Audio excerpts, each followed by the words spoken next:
2026 के आते ही सरकार ने हिंदुओं का डेथ वारंट जारी कर दिया। Promotion of equity in higher education institute regulation यानी यूजीसी का यूनिवर्सिटी ग्रांट कमीशन 2026 एक कानून सरकार ले आई। गौ हत्या पर सरकार कोई कानून नहीं लाई, धर्मांतर पर सरकार कोई कानून नहीं लाई, समान नागरिक संहिता पर सरकार कोई कानून नहीं लाई, मंदिर मुक्ति अभियान पर सरकार कोई कानून नहीं लाई, धर्मांतर पर सरकार कोई कानून नहीं लाई, लव जिहाद पर सरकार कोई कानून नहीं लाई, चंगाई सभा लगाने वाले पोप और पादरियों के खिलाफ सरकार कोई कानून नहीं लाई। सरकार कानून लाई हिंदुओं को टुकड़े टुकड़ों में विभाजित करने के लिए। और यह यूजीसी का 2026 का एक्ट वही है। पहले एक कानून था एससी एसटी एक्ट, जो हिंदुओं में और एससी एसटी समुदाय में, एससी एसटी जो हिंदू ही है, हिंदू से अलग नहीं है, लेकिन हिंदुओं को अलग करने के लिए एससी एसटी से एक कानून बना दिया। उसका परिणाम यह हुआ कि हिंदू समाज में एससी और एसटी निकल करके कहने लगे कि हमको यदि किसी ने किसी कारण से भी कुछ कहा और नहीं भी कुछ कहा, लेकिन अगर हम उससे नाराज हो जाएंगे, हमें खुंदक निकालनी होगी, किसी और विषय पे हमको बदला लेना होगा, तो एससी और एसटी को आधार बना करके हम जर्नल लोगों को, ब्राह्मणों को, क्षत्रियों को, वैश्यों को हम जेल की सलाखों के पीछे झूठा आरोप लगा करके भेज सकते हैं। उसी काम को पुनः दोहराया गया। एससी एसटी और ओबीसी को हिंदुओं से अलग खड़ा करके उसके विरोध में खड़ा कर दिया। यानी अब किसी भी विश्वविद्यालय में, किसी भी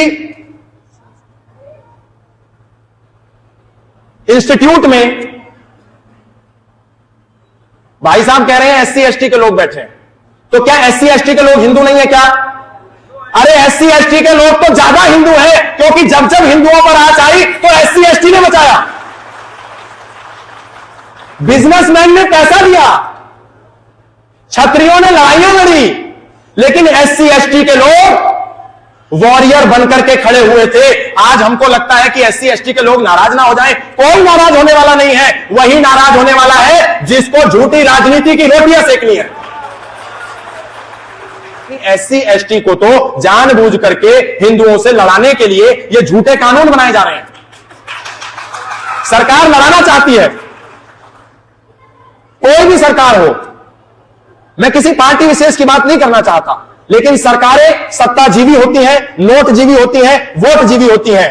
इसलिए उनको जहां भी दिखता है हमारा वोट बैंक होगा, वो इस तरह के झूठे प्रपंच रचती हैं। हमारा उद्देश्य केवल इतना है कि एससी हो, एसटी हो, ओबीसी हो, वो भी सनातनी है। अगर एक्ट लेकर के आना था तो ये लेकर के आना था कि किसी भी विश्वविद्यालय में किसी भी व्यक्ति के साथ किसी भी आधार पर यदि कोई भेदभाव होगा, यदि कोई ऊंच नीच होगी, यदि कोई डिस्क्रिमिनेशन होगा, यदि कोई पक्षपात होगा, तो उसको दंड दिया जाएगा। लेकिन सरकार ने ऐसा नहीं किया। उन्होंने कहा यदि किसी एससी एसटी या ओबीसी के साथ होगा तो उसे दंड दिया जाएगा। छुआछूत, भेदभाव, ऊंच नीच, डिस्क्रिमिनेशन, बाइसनेस, पक्षपात किसी के भी साथ हो सकता है।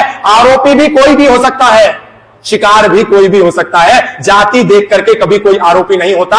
पाल घर में जब उन दो लोगों को मारा गया निहत्था बिना किसी कारण के, तो वो एससी एसटी ओबीसी देख करके नहीं मारा गया, वो ये देख करके मारा गया कि ये भगवा वेश में दो साधु हैं, इनको मारो। पहलगाम में जब लोगों को मारा गया तो ये देख करके नहीं मारा गया कि एससी एसटी ओबीसी आए हैं, इनको छोड़ दो, लेकिन ये जो मिश्रा जी हैं, दुबे जी हैं, पांडे जी हैं, इनको मार दो। नहीं, शत्रु संगठित है और हमें सरकारें लड़ाने का काम करती हैं। उसी लड़ाई को और प्रबलता देने के लिए सरकार ने यह काला कानून लेकर के आया, यूजीसी का फर्जी एक्ट। आज यदि हमने इसको विरोध नहीं किया, सरकार कानून लाए लेकिन यह ना करे हिंदुओं को आपस में विभाजित ना करे, हिंदुओं को आपस में ना तोड़े, एससी हो, एसटी हो, ओबीसी हो, ये कभी नहीं कहते कि हम हिंदू नहीं हैं। संत रविदास का चित्र लगा है। संत रविदास एसटी, एससी, ओबीसी और समस्त हिंदू समाज के हीरो नहीं थे क्या? सबके हीरो थे। लेकिन आज बहुत सी ऐसी घटनाएं हमारे सामने हो जाती हैं, हमको नहीं पता चलता। और जब हमें नहीं पता चलता, हम सोते रहते हैं, तो यही छोटे छोटे कानून एक बहुत बड़ा रूप ले लेते हैं। उदाहरण के लिए इस देश में एक कानून आया, प्लेस ऑफ वर्शिप एक्ट। उस कानून के कारण आज यदि कोई मंदिर है जिसके ऊपर मस्जिद बन गई है, हम कोई कानूनी लड़ाई कोर्ट में नहीं लड़ सकते, क्योंकि सरकार ने प्लेस ऑफ वर्शिप एक्ट बना दिया था 1991 में। हम कानून की गुहार भी नहीं लगा सकते। कोई भी मुसलमान किसी हिंदू की जमीन पर जाकर के दावा बोल सकता है कि यह तो मुसलमान की संपत्ति है। क्यों? क्योंकि सरकार एक कानून लाई, वक्फ अधिनियम का कानून।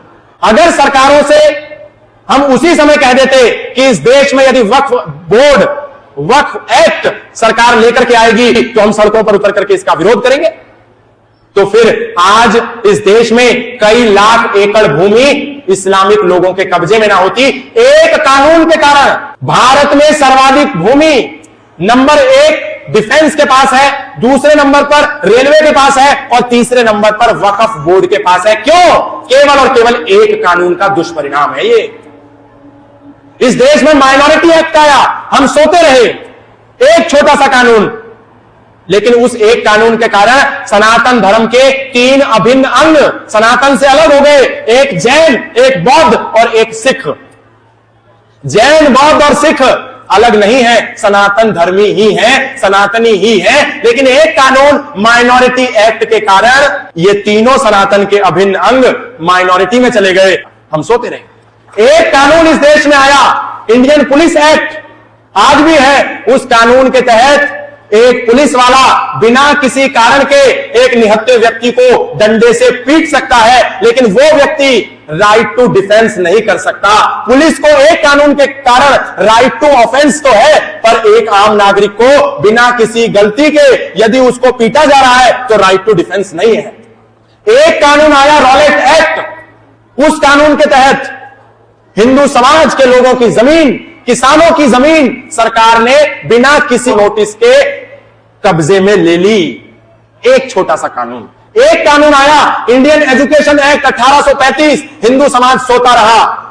एक कानून के तहत भारत के जितने गुरुकुल थे, जितने शिक्षा व्यवस्था के, भारतीय शिक्षा के संस्थान थे, एक इंडियन एजुकेशन एक्ट के तहत उन सारे भारतीय शिक्षा व्यवस्था के केंद्रों को अवैध घोषित करके उनको बंद कर दिया गया और उनके स्थान पर वैकल्पिक रूप में मिशनरी स्कूलों की स्थापना कर दी गई। एक छोटा सा कानून। यानी हमको क्या चाहिए? मां अपने बच्चे को तब तक दूध नहीं पिलाती जब तक बच्चा रोता नहीं है। जब सरकारों से हम मांग ही नहीं करेंगे हमको क्या चाहिए, तो सरकारों से जो मांग करेगा, जैसी मांग करेगा, सरकारें उसको वैसा ही देंगी। जो हम डिमांड करेंगे वो सरकार देगी, लेकिन डिमांड तो करें। हिंदू समाज सरकार से कहे तो सही सामूहिक रूप से एकता के साथ कि भारत में गौ हत्या पर पूर्ण प्रतिबंध करो, भारत में घुसपैठ को अपराध घोषित करो, भारत में किसी पर झूठा आरोप लगाना एक जघन्य अपराध घोषित होना चाहिए, क्राइम घोषित होना चाहिए।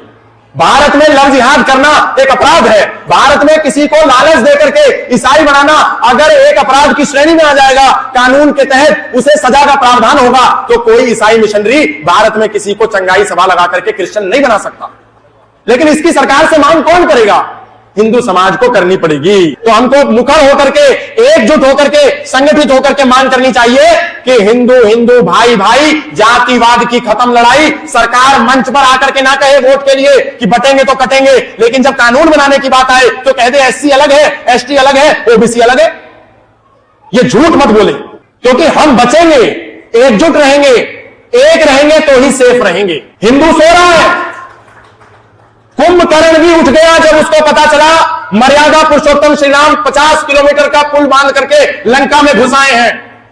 6 महीने सोने वाला कुंभकर्ण जागा और मर्यादा पुरुषोत्तम श्री राम से लड़ा, रावण के साथ खड़ा हुआ, लेकिन हिंदुओं के छाती पर हिंदुओं के मौत का पर्चा जारी हो गया। हिंदू सो रहा है।